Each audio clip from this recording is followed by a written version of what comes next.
Hiro Mashima fait aussi partie de ceux-là, comme les Oda, Kishimoto, Kubo ou autres Murata. Il fait partie de cette génération de japonais ayant grandi avec l'âge d'or du Jump, et surtout Dragon Ball. Et comme ses contemporains, ça ne l'a pas laissé indifférent. L'aventure dépaysante, la galerie de personnages loufoques et attachantes et les batailles haletantes ne le quitta pas, lui non plus. Mais malgré les titans de sa génération qui plus d'une fois dévorera d'autres mangaka restant dans l'ombre, il semblerait que Mashima résiste. Et plus que ça, qu'il s'affirme au travers de ses œuvres qui quelquefois sont moquées, jugées sans profondeur, mais qui restent des œuvres, on ne peut le nier, qui dégagent toutes quelque chose de spécial, de fédérateur et surtout de cool, propre à sa personnalité qui l'est tout autant. Et si ce n'était pas lui le descendant direct de Akira Toriyama? Yo la troupe, c'est motive et on est parti.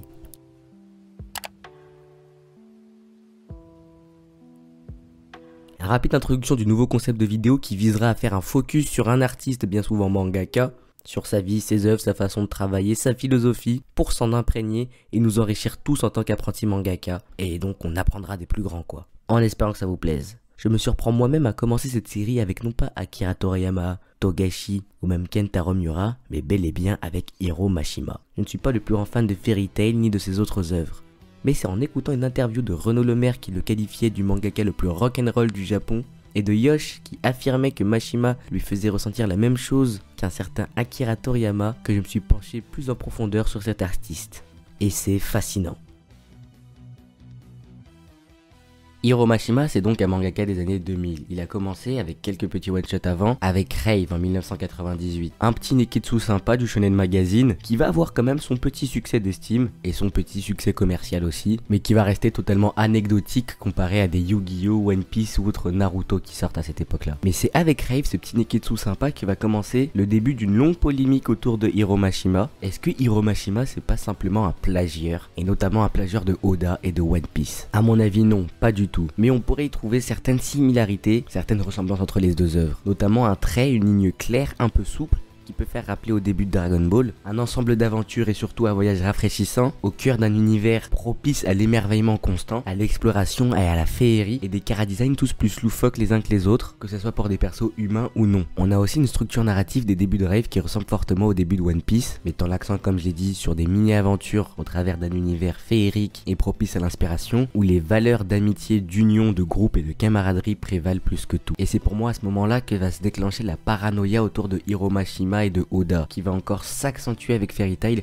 où la simple utilisation du même langage de forme pour un chara design de personnage va être dénoncée de plagiat, et c'est à partir de ce moment là aussi qu'on va entendre des légendes autour de Hiro Mashima comme étant le premier assistant d'Oda, comme des histoires de jalousie entre les deux, de rivalité, ou des fausses interviews où Hiro Mashima avoue lui-même qu'il copie One Piece, qu'il s'en inspire, mais en vérité il n'en est rien du tout. Les inspirations principales de Hiro Mashima en manga, ça restera Kinnikuman et surtout Dragon Ball. À partir de là, moi j'y vois plus deux auteurs de la même génération et grandi avec les mêmes influences, et notamment Dragon Ball, d'où le trait un petit peu rond et un petit peu ligne claire, d'où l'aspect un petit peu conte dans un univers merveilleux où on y voit un groupe de héros vivre différentes petites aventures qu'il y a dans les 3 œuvres et même dans les 4 si on compte aussi le début de Fairy Tail, et d'où aussi l'univers et le bestiaire assez hétéroclite et loufoque. Et concernant les valeurs d'amitié, on y reviendra un peu plus tard dans la vidéo. D'autant plus que moi, en lisant un petit peu le début de Rave, jusqu'à un petit peu son milieu, j'ai trouvé au contraire que Mashima cultivait déjà une esthétique différente et bien à lui. Des chara-design plus filiformes, des plus gros yeux et un langage graphique je dirais plus shoujo dans ses personnages, une très grosse inspiration à la fantasy et au folklore européen occidental, témoin de son amour pour la licence Monster Hunter, mais aussi un petit peu de Final Fantasy, et aussi des chara-design un peu plus imprégnés du style punk rock, boys band, metal et des choses comme ça, dont Mashima est un grand fan. Il y a d'ailleurs des personnages qui sont totalement des références à certains groupes, mais de toute façon on le voit plus généralement dans les vêtements et même dans la manie de mettre des tatouages à certains de ses antagonistes.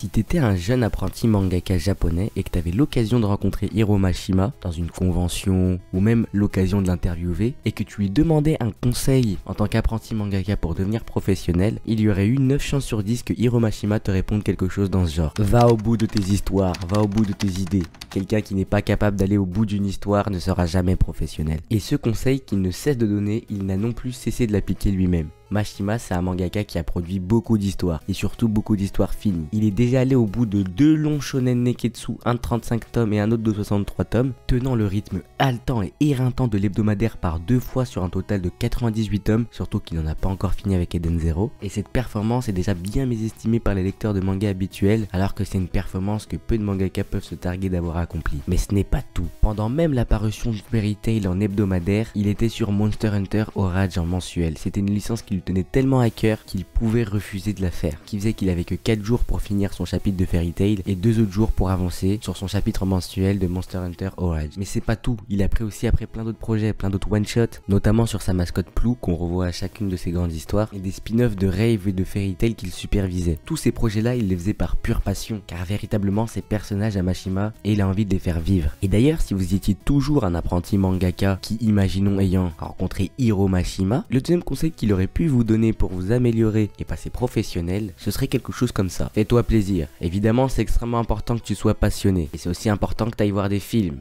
jouer à des jeux vidéo et lire des livres pour t'inspirer de ce qui existe déjà. Passionné. Oui, passionné, ce mot qu'il répète sans cesse dans ses interviews. Et c'est au moins le mot qu'il faut pour l'homme dont ses assistants le qualifiaient de Superman, car il pouvait atteindre 17 heures de travail 6 jours sur 7.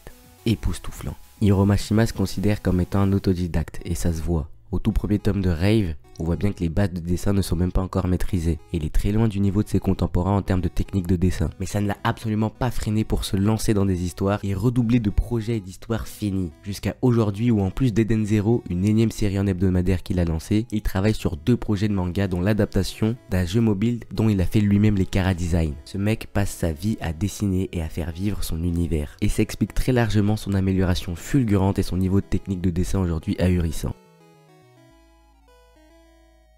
Fairy Tail, c'est le manga qui a fait de Hiro Mashima une star mondiale, un mangaka à très grand succès. C'est aussi l'un des rares mangas shonen à avoir existé aux côtés du Big Tree durant les années 2010, année où il était lui-même à son prime. Et c'est le seul dans le style Neketsu fantasy dans la plus pure tradition, dans des années où, je le rappelle, One Piece, Naruto notamment, étaient à leur prime, étaient des mangas juste inatteignables, dans exactement le même registre que Fairy Tail, avec à peu près la même recette.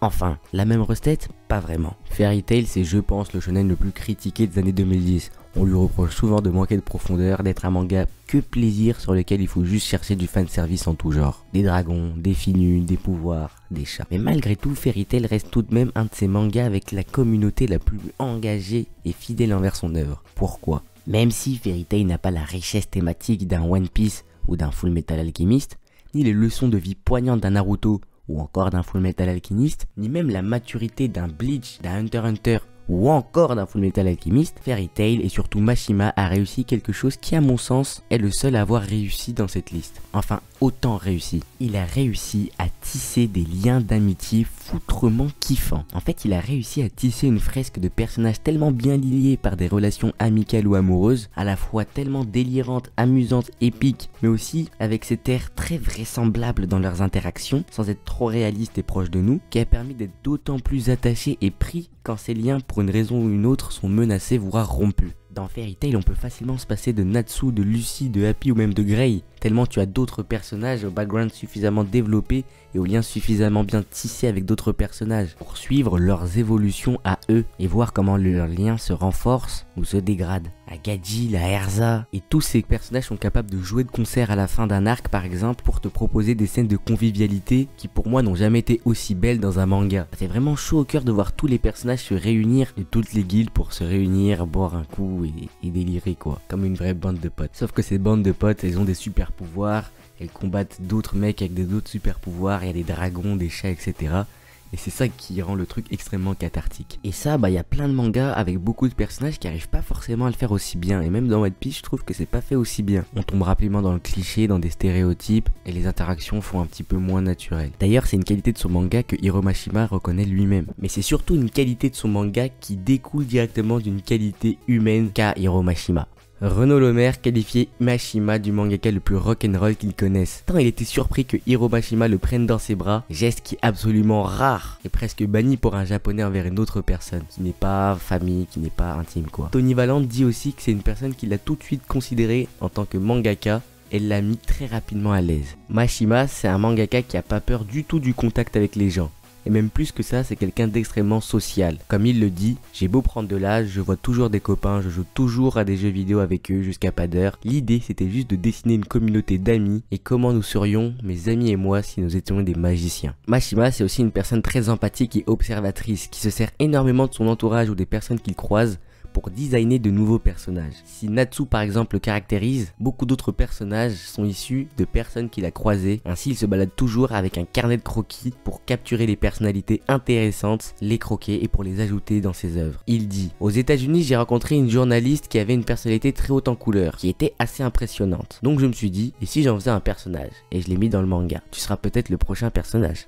Hiro Mashima était d'ailleurs prêt à se mettre en retard sur ses mangas et à s'embrouiller avec ses éditeurs pour payer un resto à Renaud Lemaire, son pote, pour passer un bon moment avec lui. Un caractère bien Natsu, je trouve. Mais c'est aussi un manga super proche de ses fans, sur Twitter notamment, à qui il doit une source de motivation importante et qu'il ne nie pas être très à l'écoute des demandes des fans sur tel ou tel personnage et même sur ses fans à l'étranger, qui va souvent rendre visite, que ce soit à la Comic Con, où nous on le connaît plus particulièrement à la Japan Expo. Ce qui est très rare pour les auteurs japonais parce que les lecteurs étrangers ont un comportement beaucoup plus véhément et tactile qu'un japonais plus lambda aurait eu plus du mal à accepter. En somme, il ne se cache pas avant tout de faire plaisir au lectorat. Et le moins qu'on puisse dire, c'est que ça a fonctionné.